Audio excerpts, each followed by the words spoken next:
Welcome to this explainer. You know, in today's world, it's incredibly easy to view dating as a casual pastime, right? Just a fun way to spend your weekends. But the source material we're examining today frames courtship completely differently. It presents it as a highly deliberate, serious journey toward a lifelong commitment. So let's break this down together to really understand the gravity of this whole process. Our foundational text states this: "It is a snare for a man to cry out rashly, wholly, and only later to give consideration to what he vowed." That is ancient wisdom, speaking clearly to the immense weight of making sacred promises. The text frames it as a stark warning against speaking before thinking, especially when it comes to the things we hold holy. Okay, let's dive into this. The source material draws a really sharp contrast here. On one side, we have a rash decision, jumping right in and making a vow without doing the groundwork. The text literally calls that an emotional trap, a snare. On the other side, we have careful consideration. When it comes to something as heavy as a lifelong promise, taking the time to weigh the consequences isn't just good advice, it is an absolute necessity. Because in this context, we are talking about the marriage vow. This is defined as a lifelong promise made before Jehovah to love and respect each other for as long as you both live. It isn't a casual contract you can just walk away from when things get tough. Because of the sacred context of this vow, the source emphasizes that it demands the absolute highest level of forethought. Part 1. The mechanism of preparation. Let's move to and see how this builds. We know the vow is heavy, and we know it requires careful consideration. So, what is the practical tool used to prepare for a vow of this magnitude? How do you actually know if you are ready to make that promise to a specific person? Well, that brings us to courtship. The material balances two realities here. Courtship can and absolutely should be an enjoyable time spent with someone you care about, but its core function is an investigative process. It allows a couple to observe each other's character deeply and ultimately make an informed decision about whether they can uphold that lifelong vow.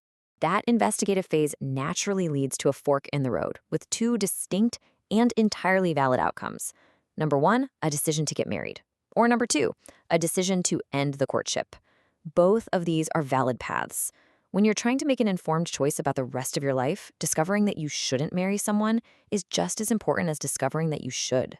Part 2, the paradigm shift, redefining failure.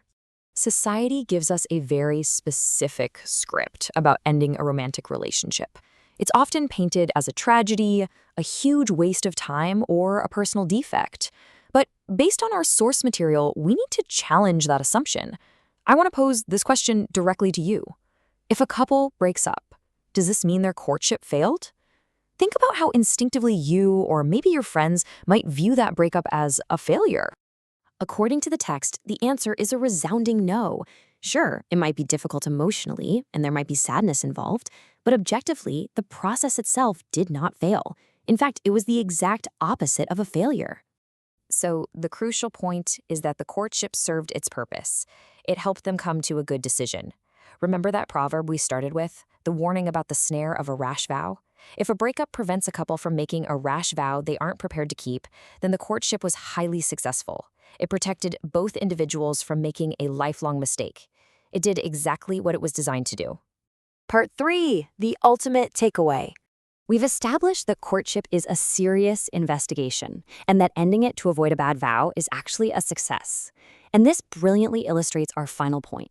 How should this perspective alter your behavior right now? The powerful bottom line takeaway is this: never date someone you have no intention of marrying. When you have this viewpoint on courtship, it changes your entry criteria. You date with purpose, and that protects your heart, it protects the other person, and it gives the entire process the dignity and respect it deserves.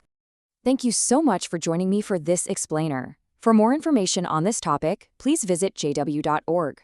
If you found this breakdown helpful, please like, share, subscribe, and press the bell icon for notifications. But before we go, I want to leave you with one final thought to ponder. If courtship is truly a serious, investigative test for a lifelong sacred vow, how might treating it with that exact level of respect completely transform the way you approach your next relationship? Think about it. See you next time.